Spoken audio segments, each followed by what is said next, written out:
Photography, capturing the story. You might be thinking, what on earth does photography have anything to do with reading or writing? Well, I'm here to explain the correlation between the two. It all started around 17 for me.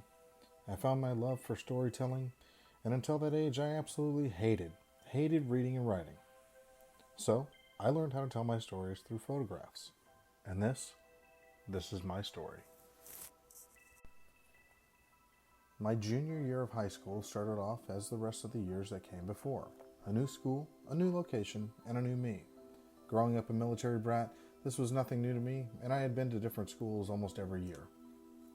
Jack C. Hayes High School in Buda, Texas was the next stop on my list. And this year I wanted to try a different type of class, so I decided that I would try photography as an elective. This decision would forever change my life and what I would do with it. My journey had just begun in the photography world, and just a moment ago you saw a photograph of a black cylinder door. That was the door to my future. It was the darkroom in my photography class. Using the darkroom for the first time was a very euphoric experience, almost magical.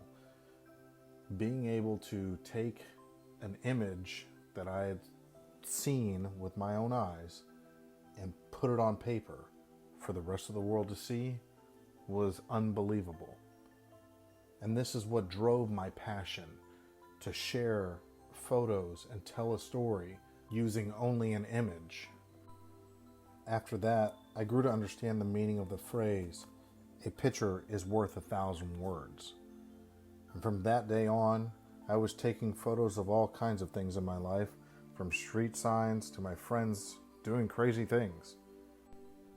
Photography became a part of my everyday life. And I was no longer just able to remember a moment, I was able to capture it.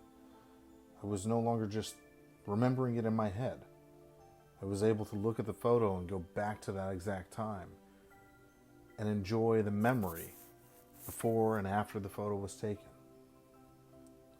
After high school, I started college, and shortly after that, I ran out of money to pay for school, so I decided to join the military in 2006. And during my military career, I was able to continue my hobby as a photographer. I posted some photos on social media like MySpace, and then once Facebook came out, I started posting on there, and I had a lot of good response from everybody that saw my photos. So, once I got out in 2010, I jumped in with both feet. Enrolling in college again, I was working towards my associates in photography and working full-time as a freelance. I was able to start my first small business as a photographer. Working around Shreveport, Louisiana, and the downtown nightlife led to working at the local newspaper and running around trying to capture everything I could. I was shooting all kinds of events in the area, from the normal nightclub life to the Mudbug Festival.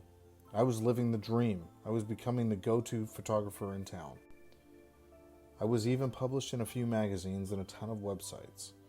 I was very proud of myself for being able to tell stories with my photos. During my time in Shreveport, I even started a side business as a portrait/fashion photographer in the local area. I was doing very well in my endeavors until, once again, I had to move. My move brought me to Stafford, Virginia in 2013, and once again, new town, new me. I had to begin again with everything regarding my business. I had tried my hand at downtown nightlife in Fredericksburg, but let's just say that's lacking in nightlife.